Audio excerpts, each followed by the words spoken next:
No vasto e dourado deserto do Egito, onde o tempo se dobra sobre si mesmo e os segredos são guardados por milênios, existe uma figura que, mais do que qualquer outra, capturou a imaginação do mundo. Ele não foi um grande conquistador, nem um construtor de impérios colossais. Seu reinado foi breve, sua vida um enigma, mas seu nome ecoa através da história com um brilho inigualável. Tutankhamon, o faraó menino, ou como alguns diriam, o faraó que só ficou famoso depois de morto. Ironia, não é? Você está no além do Nilo. E hoje vamos desvendar os mistérios de Tutankhamon, o faraó menino que desafiou a eternidade.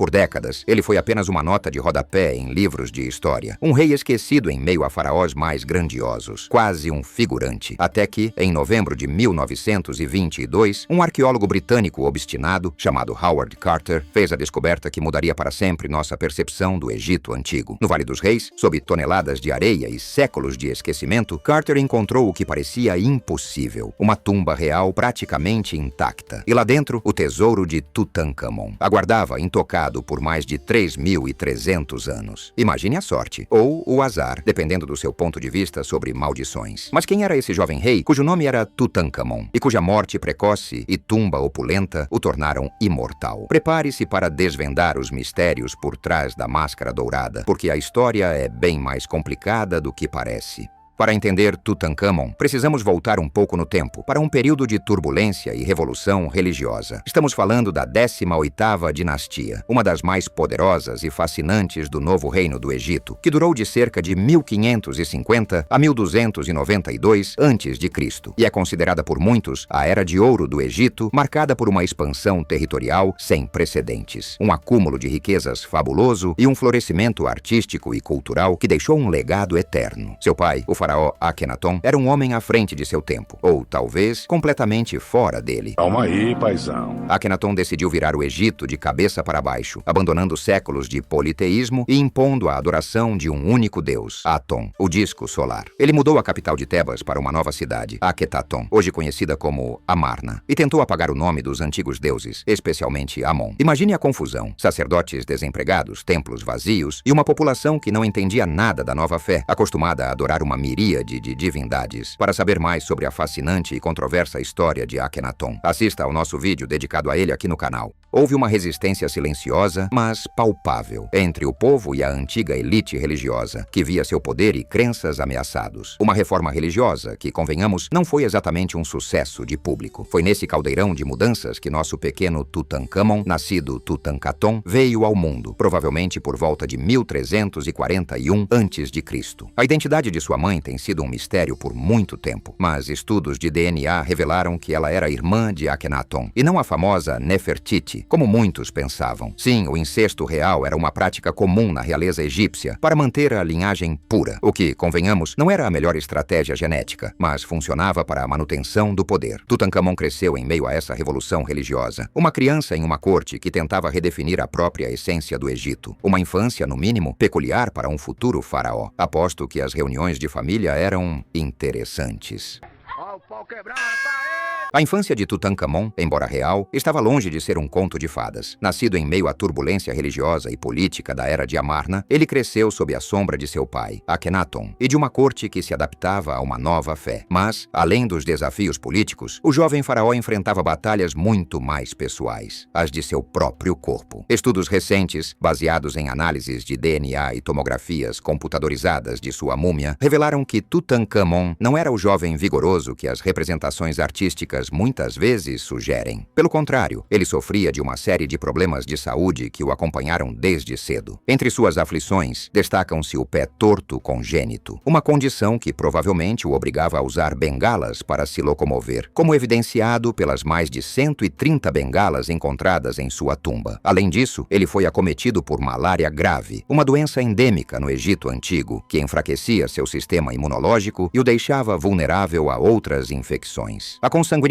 prática comum na realeza egípcia para manter a linhagem pura, contribuiu para a fragilidade de sua saúde, tornando-o suscetível a diversas enfermidades genéticas. Sua infância, portanto, foi marcada por dores e limitações físicas, um contraste marcante com a imagem idealizada de um faraó. Ele era, acima de tudo, um ser humano, com suas vulnerabilidades e sofrimentos. Quem diria que um rei tão poderoso teria uma vida tão cheia de desafios físicos? Aos 9 anos de idade, o impensável aconteceu. Akhenaton morreu e o jovem Tutankhaton ascendeu ao trono. O Egito estava em caos. A revolução de Aton não havia pegado e o povo ansiava pelos seus antigos deuses. Foi nesse cenário que os conselheiros de Tutankhamon, principalmente o Vizirai e o general Horemheb, viram uma oportunidade de ouro. O faraó menino se tornou a peça central de uma contra-revolução. Seu nome foi mudado de Tutankhaton, nome que significava imagem viva de Aton, para Tutankhamon, que pode ser traduzido como imagem viva de Amon, um sinal claro de que os antigos deuses estavam de volta. A capital foi transferida de volta para Tebas, os templos de Amon foram reabertos e restaurados, e a velha ordem foi restabelecida. Tutankhamon, apesar de sua pouca idade, foi o rosto dessa restauração, o símbolo da volta à tradição. Um verdadeiro garoto propaganda da religião. Quem diria que um menino seria o responsável por desfazer a bagunça do pai? Seu reinado durou cerca de 9 anos, de 1332 a 1323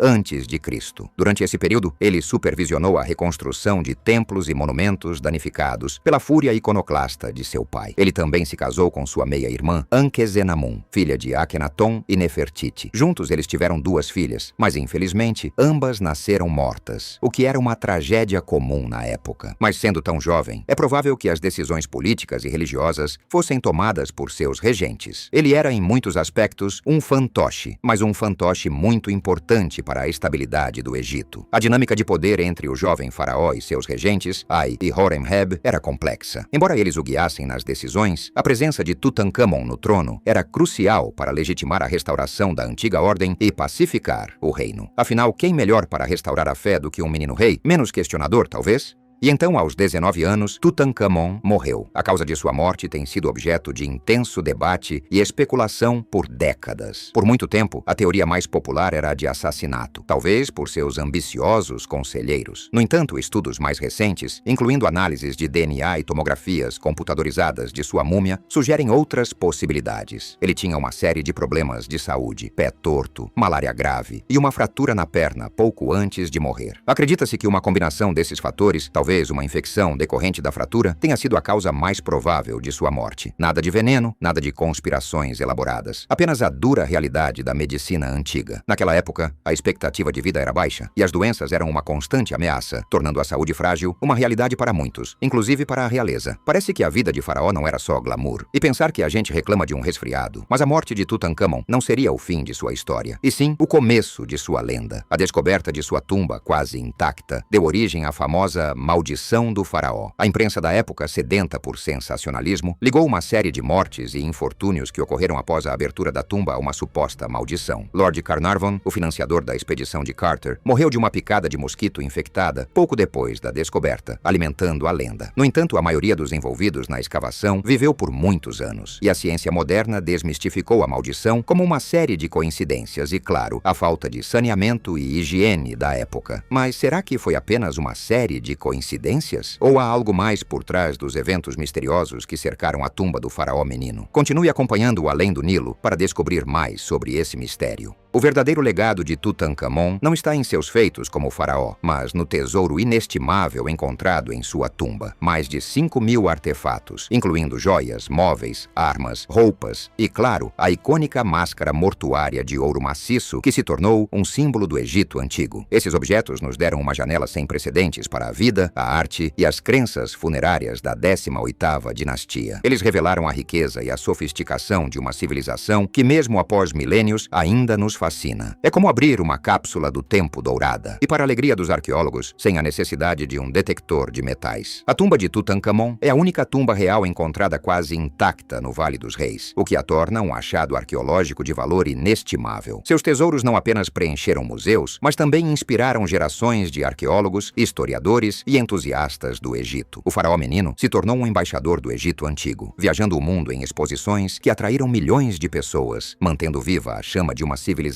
milenar. Quem diria que um rei esquecido se tornaria uma estrela global e sem precisar de redes sociais? A história de Tutankhamon é uma tapeçaria rica de poder, religião, mistério e, acima de tudo, a fragilidade da vida humana, mesmo para um faraó. Ele foi um rei que, em vida, foi ofuscado por seu pai e por seus regentes, mas que, na morte, alcançou uma imortalidade que poucos poderiam sonhar. Sua tumba, uma cápsula do tempo, nos permitiu desvendar segredos e reconstruir um pedaço da história que, de outra forma, estaria perdido para sempre. E é por isso que, mesmo após tantos séculos, o brilho de Tutankhamon continua a iluminar o caminho para o nosso entendimento do Egito Antigo. Uma prova de que, às vezes, a maior glória vem depois do último suspiro. E, para nossa sorte, com muito menos burocracia do que a vida real de um faraó. Se você gostou de desvendar os mistérios do faraó menino, não se esqueça de deixar o seu like, compartilhar este vídeo com seus amigos e se inscrever no canal Além do Nilo para mais viagens fascinantes pela história do Egito Antigo. A gente se vê no próximo vídeo.